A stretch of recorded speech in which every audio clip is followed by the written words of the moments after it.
அஸ்ஸலாமு அலைக்கும் viewers, welcome to ஸ்டாஜியாத் kitchen.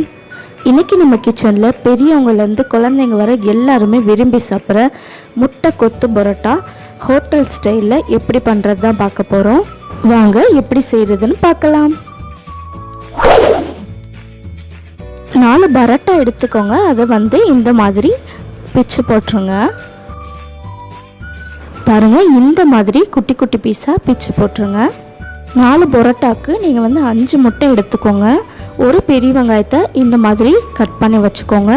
2 பச்சை மிளகாய் கீறி வச்சுக்கோங்க. கொஞ்சமாக புதினா மல்லி எடுத்துக்கோங்க. கருவேப்பிலை கொஞ்சமாக எடுத்துக்கோங்க. 2 தக்காளியை கட் பண்ணி வச்சுக்கோங்க. அதோட 1 கப் சிக்கன் சால்னா இல்லைனா வெஜிடபிள் சால்னா எடுத்துக்கோங்க. இல்லை வீட்டில் குருமா இருந்துச்சுன்னா நீங்கள் குருமா கூட எடுத்துக்கலாம். இப்போ ஒரு பேன் எடுத்துக்கோங்க. அதில் 4 டீஸ்பூன் ஆயில் சேர்த்துக்கோங்க. எண்ணெய் நல்லா சூடானதும் நம்ம கட் பண்ணி வச்சுருக்க வெங்காயத்தை சேர்த்துக்கோங்க. வெங்காயத்தை நல்லா வதக்கி விட்டுருங்க.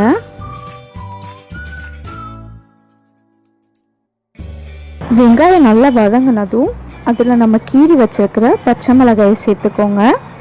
கருவேப்பிலை மல்லி புதினா இலைகளையும் சேர்த்துக்கோங்க. இதை நல்லா வதக்கி விட்டுருங்க. இந்த ஸ்டேஜில் உங்களுக்கு 1 டீஸ்பூன் இஞ்சி பூண்டு பேஸ்ட் வேணால் சேர்த்துக்கோங்க. நான் சேர்க்கலை. கொஞ்ச நேரம் வதக்கி விட்டுட்டு நம்ம கட் பண்ணி வச்சுருக்க தக்காளியை சேர்த்துக்கலாம்.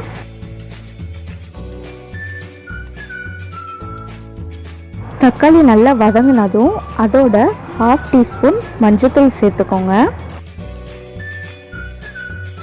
1/2 டீஸ்பூன் மிளகாத்தூள் சேர்த்துக்கோங்க. 1 டீஸ்பூன் மல்லித்தூள் சேர்த்துக்கோங்க.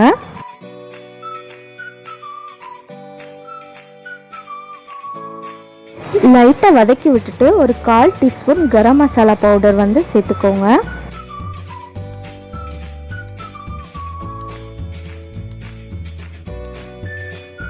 நல்லா வதங்கினதுக்கப்புறம் நம்ம எடுத்து வச்ச 5 முட்டையை உடைச்சி ஊற்றிக்கலாம்.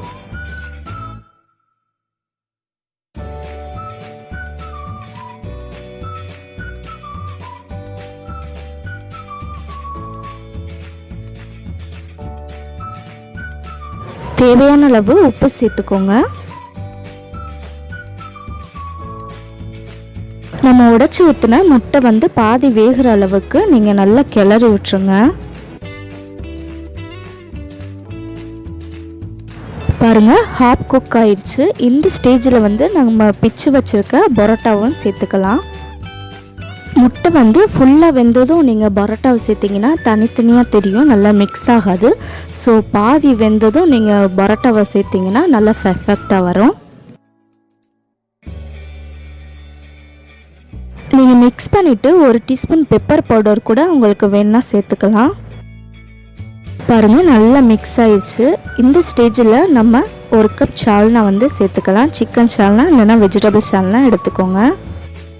ஏற்கனவே வெஜிடபிள் சால்னா எப்படி பண்ணுறதுன்னு நம்ம சேனலில் போட்டிருக்கோம். லிங்க் டிஸ்கிரிப்ஷனில் கொடுக்குறேன், நீங்கள் போய் செக் பண்ணிக்கோங்க. நல்லா இது ஒன்றோட ஒன்று நல்லா மிக்ஸ் ஆகிற வரைக்கும் நீங்கள் கிளறி விட்டே இருங்க. பாருங்கள், சால்னாவும் நல்லா மிக்ஸ் ஆயிடுச்சு. இந்த ஸ்டேஜில் 1/2 லெமன் ஜூஸ் கூட நீங்கள் புழிஞ்சு விட்டுக்கலாம், நல்லாயிருக்கும். இப்போ நம்மளுக்கு சூப்பரான முட்டை கொத்து பரோட்டா ரெடி ஆயிடுச்சு. அப்படியே சுட சுட பரிமாறிடுங்க. உங்களுக்கு ரெஸ்டாரண்ட் ஸ்டைலே செம்மையாக இருக்குங்க டேஸ்ட்டு. இந்த மாதிரி முட்டை கொத்து பரோட்டா நீங்கள் வீட்டில் செஞ்சு கொடுத்தீங்கன்னா வெளியே வாங்கவே தேவையில்லைங்க. வீட்டில் செய்கிறது தான் நல்லா இருக்குன்னு எல்லாருமே பாராட்டுவாங்க. அந்த அளவு டேஸ்ட்டாக இருக்கும். கண்டிப்பாக இதை நீங்களும் வீட்டில் ட்ரை பண்ணி பார்த்துட்டு எப்படி வந்திருக்குன்னு கமெண்டில் சொல்லுங்கள். அப்படியே மறக்காமல் ஸ்டாஜியாத் கிச்சன் சேனலை சப்ஸ்கிரைப் பண்ணி பக்கத்தில் பெல் பட்டனை ப்ரெஸ் பண்ணிடுங்க. அப்போ தான் எங்களோட வீடியோஸ் உடனுக்குடன் உங்களுக்கு நோட்டிஃபிகேஷனாக வரும்.